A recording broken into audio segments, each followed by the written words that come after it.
Did you know that over 40% of single moms struggle financially after divorce? Yes. And so in this video, I want to share with you guys some things that have helped me to make ends meet. All right. So the first thing is, if you don't know me, I'm Coach Kofia, help women heal and thrive emotionally after divorce. But the first thing is that we have to be resourceful. And so there's a scripture in the Bible that talks about where the prophet goes and asks the woman, what does she have? And she was just basically getting ready to die. And he asked her, what does she have in her house? And so that would be the first question and the first tip I would suggest for you. If you are a single mom and you are parenting after divorce and you're trying to make things meet, I would ask you, what do you have in your house? Not necessarily like go through your house and sell things, but you could definitely do that because I put some things on Marketplace. But really going through your house is really asking yourself, take an inventory of the gifts, talents, and abilities that you have and being of service to other people. Like, I truly believe that part of our purpose is to share our gifts with the world. And I don't believe that God designed for us to give those things away for free when in fact we can serve other people in such a way that they want to pay us. Okay. So what do you have in your house? What are you good at? Are you good at cooking? Are you good at baking? Are you good at grilling? Are you good at organizing? Are you good at painting? Are you good at money? Are you good with speaking? Are you good at teaching? Like, what is that skill, talent, and ability? And then think of ways and really pray about ways that God can begin to reveal to you how you can use his gift that he's given you and develop it and serve others. So what do you have in your house? The second thing is, are you maximizing your time with whatever job that you are doing or whatever stream of income that you have? So if you don't have any stream of income, then this may not necessarily apply to you. But this would apply to anybody who's working a 9 to 5, or you have like you're Ubering, or you are, just whatever kind of, you could be employed of some sort. And so this just means, like, are you maximizing that? So a lot of times the gifts, the talents, and abilities that we have, God will develop those things working for someone else.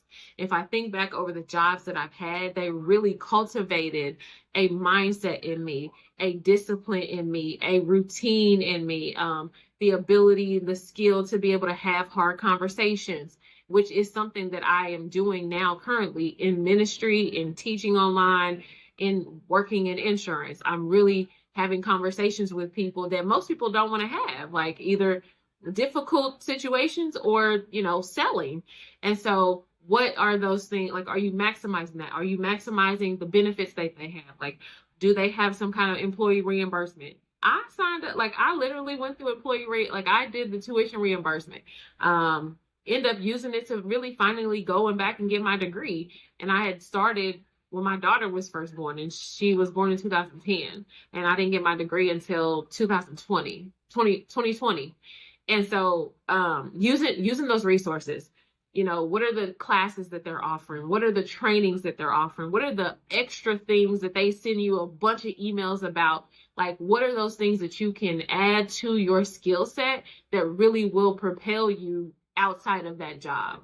Because what God usually will do is he's using those things to develop you so that you can ultimately, fulfill the purpose and the plan that he has over your life. So are you being effective in the job that you're currently doing? And then the third question, which probably should be the first question, is like, where are you financially? Taking an inventory of where you are right now, and ultimately, where do you want to go?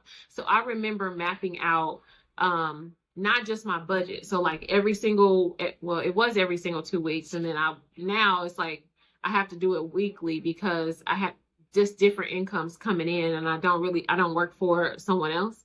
But when I did work for someone else, every time I got paid, I would make my budget. And so I would set aside, okay, this is how much I have for rent, or this is how much my rent is. This is how much my car note is. This is how much my insurance is. This is how much my utilities are. This is how much, of course, at the very top is like, what are my tithes? I'm paying my tithes at the beginning, like before I pay anything else, right? And so then I looked at, like, I literally mapped out everything, and then I mapped out the things that the extra things, so like credit card payments, and I came up with a number, because I don't know where I heard this, but it was really knowing, okay, what is your number? What is the amount of money that you need to be able to bring in to cover your monthly expenses? Because I was getting into understanding savings, but I needed to understand, what does it take to make my household run and for us to be comfortable, for us to just make everything come together and have a wash at the end of the month. What is that number?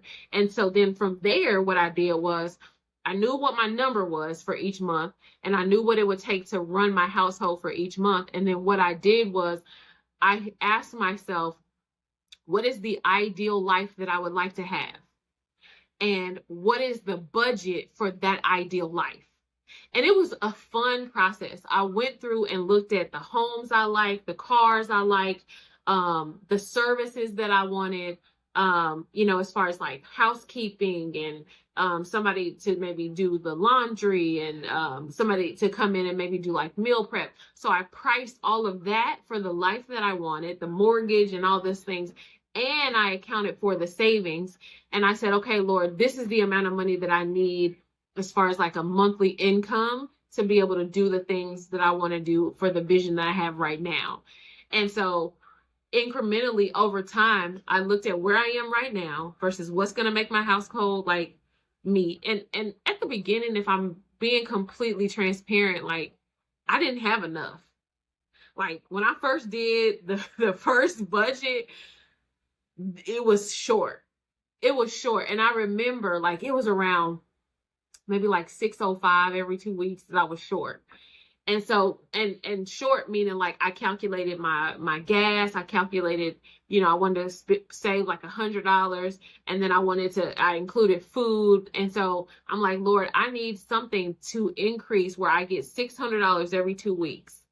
And I promise you, he came through. He came through. But it's almost like you have to know where you stand to know what you need and know what to ask for from God, so he can show you that he loves you, he cares for you, and he knows that you know, and so he can trust you with taking care of where you are, and as you continue to grow. So those would be the 3 tips I wanted to share with you. Being a single mom after divorce, I mean, divorce is tough. In and of itself. Being a single mom is tough in and of itself, and sometimes it can be a struggle. But us being resourceful and really looking at the things in our household, really looking at where we are in our finances, and not being afraid to really take inventory, will give us some clarity going forward. So I hope this video was helpful. Definitely like, comment, and subscribe below. Do you have a budget? I would love to know any tips that maybe I didn't bring up. Do you do a monthly budget? Do you want to know about doing a monthly budget? And any questions that you have, I would love to help you along on your journey. That is all I have. Go be great. But what? Mastering what's on your plate. We'll talk soon. Later.